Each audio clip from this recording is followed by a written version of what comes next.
En verdad que es una cordial bienvenida y estamos muy agradecidos de su asistencia y participación en esta versión 20 del Simposio Internacional de Alergias y Neumología. Vamos a iniciar con la primera sesión de infectología pediátrica, con la charla titulada ¿Qué pasa con el neumococo en Colombia y en América Latina? Esta charla nos complace el doctor Hernando Pinzón Redondo, pediatra, infectólogo, profesor y jefe de pediatría de la Universidad de Cartagena, investigador senior del Ministerio de Ciencias, director científico de la Casa del Niño, y para mí es un honor darle la bienvenida a este magno evento. Doctor Pinzón, bienvenido. Gracias. Yo le voy a solicitar a nuestra residente Andrea, gracias. Muy bien, gracias. Que me ayude con el paso de la diapositiva, porque no puedo hacer las dos cosas al mismo tiempo, pasar la diapositiva y hablar porque me enredo. Bueno, muchas gracias al comité organizador por permitirme estar aquí para hablarle de esto. Dame la siguiente, por favor. Sobre todo de este germen, que es un problema de salud pública a nivel mundial. La Organización Mundial de la Salud dice que está dentro de las 10 primeras causas de mortalidad en todo el mundo, ¿verdad? Neumococo se producen alrededor de unos 4.5 millones de casos de enfermedad neumocócica invasiva en el mundo. Y el resultado es que se mueren alrededor de 1 millón de niños menores de 5 años.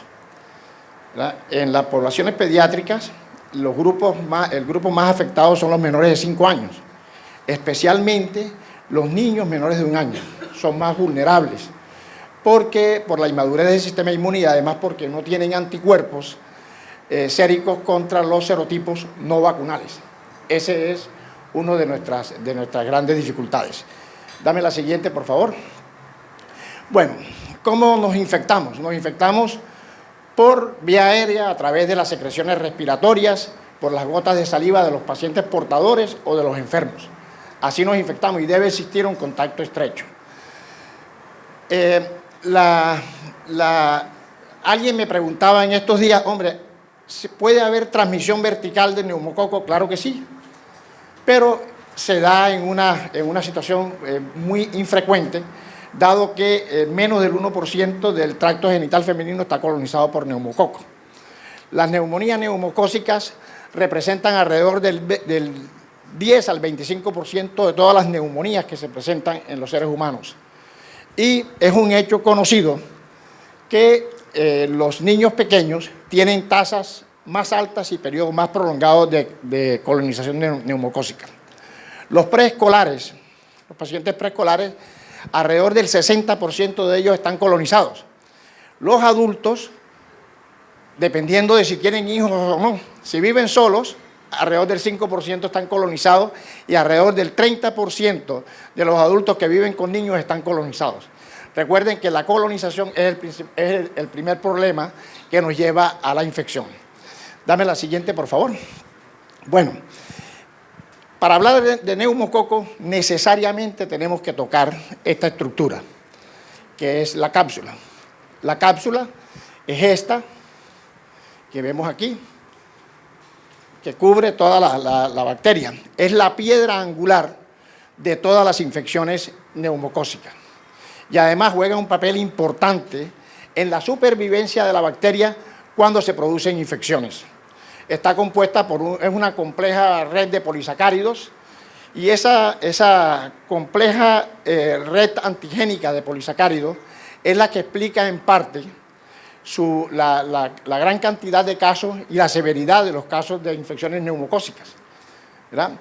La regulación genética de la cápsula también es crítica, ¿verdad? Porque permite a los neumococos transformaciones genéticas y adquirir genes de otros serotipos y transformarse en serotipos diferentes. Esta transformación genética de la cual les hablo se ve en muy pocas especies de bacterias en la naturaleza y una de ellas la tiene el neumococo. ¿Me da la siguiente, por favor? Bueno, ¿qué hace la cápsula? La principal función de la cápsula es proteger la pared celular, protegerla de los anticuerpos y protegerla del complemento. Pero también influye en la invasividad. Recuerde que forma biopelículas, escapa a las trampas extracelulares de neutrófilos y permite una gran adhesión de la bacteria en el endotelio, en el epitelio respiratorio. Pero, ¿será que todos los neumococos se comportan de la misma manera? ¿Todos son tan eficientes en la protección? No. Recuerden que existen más de 90 serotipos de neumococo, alrededor de 97, 98. La cuestión es si en el futuro habrá nuevos serotipos. Esa es la pregunta. Pero desde del año 95 a esta parte se han descubierto 7 nuevos serotipos de neumococo. Pero de los 90 y tantos, solo 20 o 30 muestran que la cápsula es muy invasiva. ¿Me da la siguiente, por favor? Pero las cápsulas juegan un papel importante en la virulencia. Tienen cargas aniónicas, lo que hace que tengan cargas negativas, y esto previene al neumococo del efecto nocivo del moco, ¿verdad?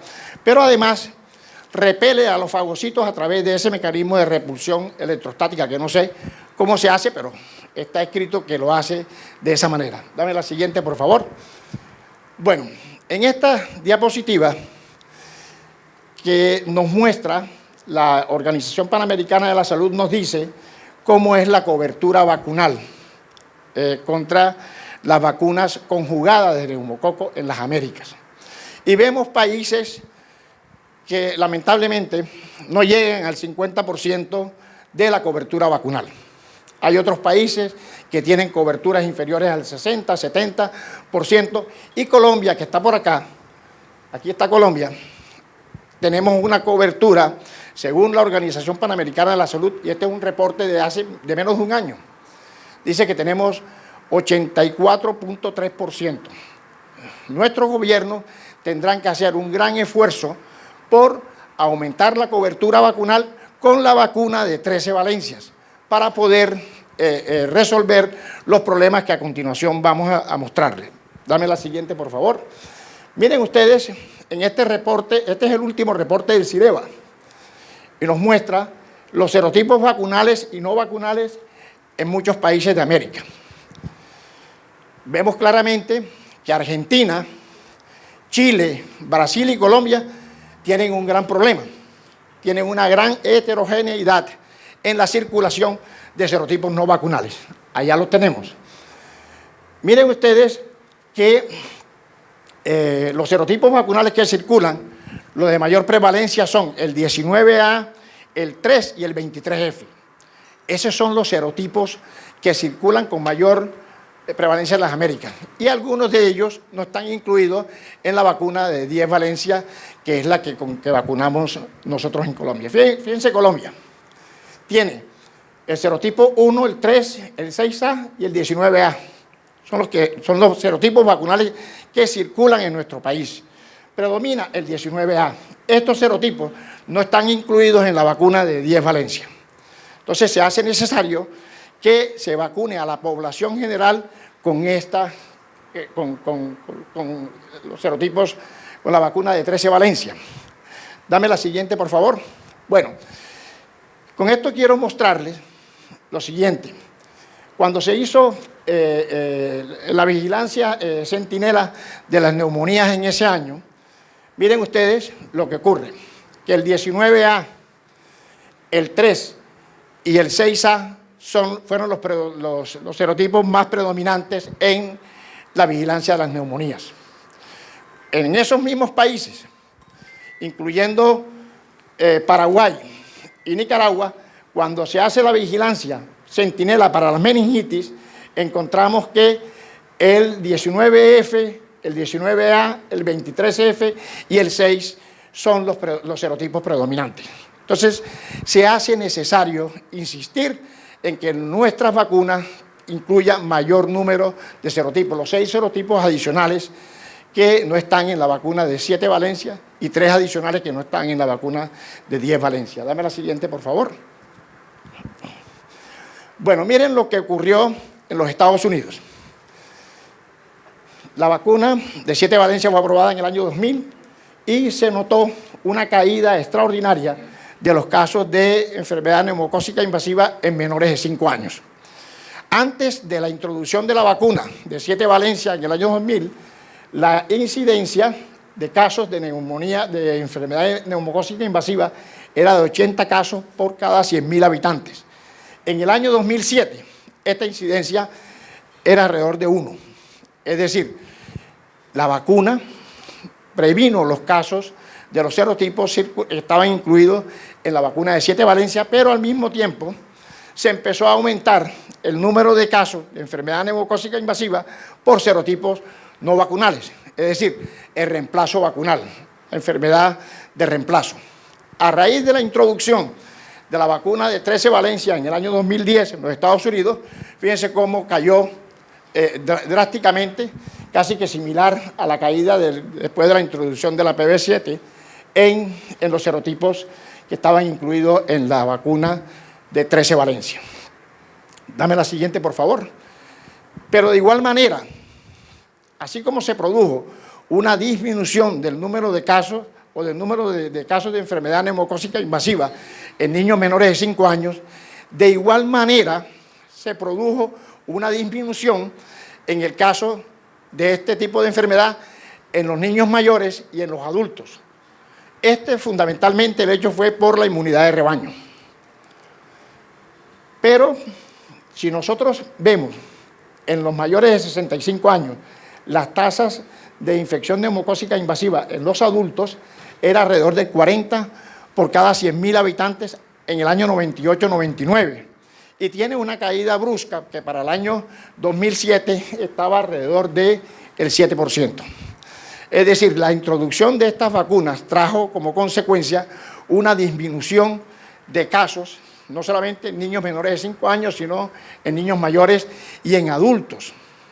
Pero fíjense ustedes que también, a medida que se disminuyen los serotipos vacunales, se disminuyeron los serotipos vacunales de 7 Valencia, se aumentaron serotipos no vacunales. En el 2010, Estados Unidos decide introducir la vacuna de 13 Valencia, Prevenar 13, y cae de manera drástica el número de serotipos que causaban infección en ese momento con los 6 serotipos adicionales. Esto es lo que nosotros debemos recordar a nuestro gobierno, que necesitamos la modificación de nuestra vacuna. Dame la siguiente, por favor.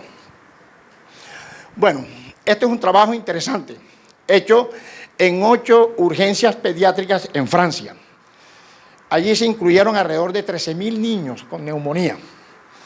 Este trabajo tuvo el objeto de verificar el impacto de la vacuna de 13 Valencia en neumonías. Las neumonías, dame la siguiente, por favor.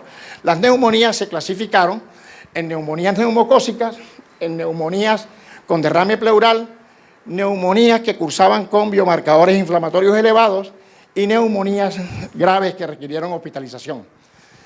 El resultado de este trabajo, interesantísimo, fue que pueden observar aquí en la parte inferior de la diapositiva cómo, el trabajo se dividió en los casos que ocurrieron antes de la implementación de la vacuna de 13 Valencias, en el periodo temprano, que fueron alrededor de 4 años, y en el periodo tardío, después del 2014.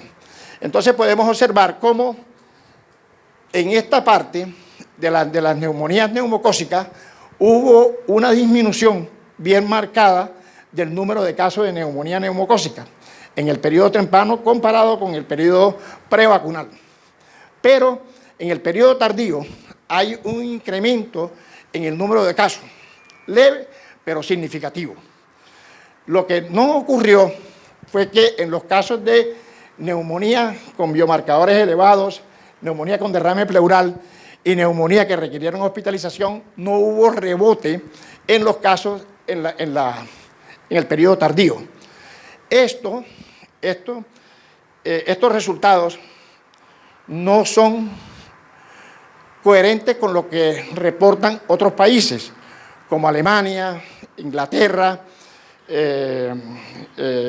Italia e Israel, en donde dice que estas situaciones, en los periodos tardíos, la vacuna de 13 valencias ha empezado a perder impacto en la población general, y eso preocupa, que después de 5 años la vacuna, hay un rebrote pues, de los casos de neumonía por los serotipos no vacunales. Esto ha llevado a que en este momento existan propuestas de hacer vacunas de 15 valencias, de 20 valencias, o vacunas, pero siempre que existan vacunas con serotipos, va a existir reemplazo vacunal. Siempre van a existir nuevos serotipos. Esta situación ha llevado a la propuesta de hacer vacunas con antígenos de la superficie del neumococo. Estos podrían ser eficaces y no existiría el problema de reemplazo de serotipos. Dame la siguiente, por favor. Dame la siguiente. Bueno, este es un trabajo hecho en Australia. Este trabajo fue una revisión sistemática que tuvo por objeto de ver el impacto de las vacunas de 10 y de 13 valencias en las neumonías neumocócicas, en las neumonías por cualquier causa, en las neumonías radiológicas y en las neumonías que requirieron hospitalización. Dame la siguiente, por favor. Los autores encontraron pruebas claras de disminución en las tasas de hospitalización debido a la neumonía neumocócica o por cualquier causa, la neumonía grave confirmada radiológicamente y bacteriémica en menores de 5 años, lo que respalda el uso continuo de la vacuna de 10 y de 13 valencias. Colombia. Este es un trabajo bien interesante, hecho en 17 hospitales colombianos, en donde 10 hospitales de Bogotá, 7 hospitales de Cali, Medellín y Cartagena. En este trabajo, que incluyó un total de 750 más o menos casos de enfermedad neumocócica invasiva, y alrededor de 88 casos eran meningitis bacterianas. Un porcentaje importante de estos niños que tuvieron meningitis bacteriana neumocócica tenían también, alrededor de 14%, tenían neumonía concomitante. Este trabajo, dame la siguiente, por favor. Miren ustedes esta situación interesante. Esto es 2008, se empieza la vacunación en Colombia, y en ese momento esas eran las tasas de incidencia de meningitis bacteriana neumocócica en Bogotá. Esto es Bogotá. Fíjense cómo cae. En 2012 empieza la vacunación con 10 valencias. Los casos, la tendencia es hacia abajo, pero alrededor del 2016, 2017, empieza un incremento en el número de casos de meningitis neumocócica. Y esta situación está dada por dos hechos. Uno, que empieza a tener importancia el serotipo 19A. Y el otro es que a partir de ese momento en Bogotá se agrega como una estrategia diagnóstica la utilización de la PCR múltiple.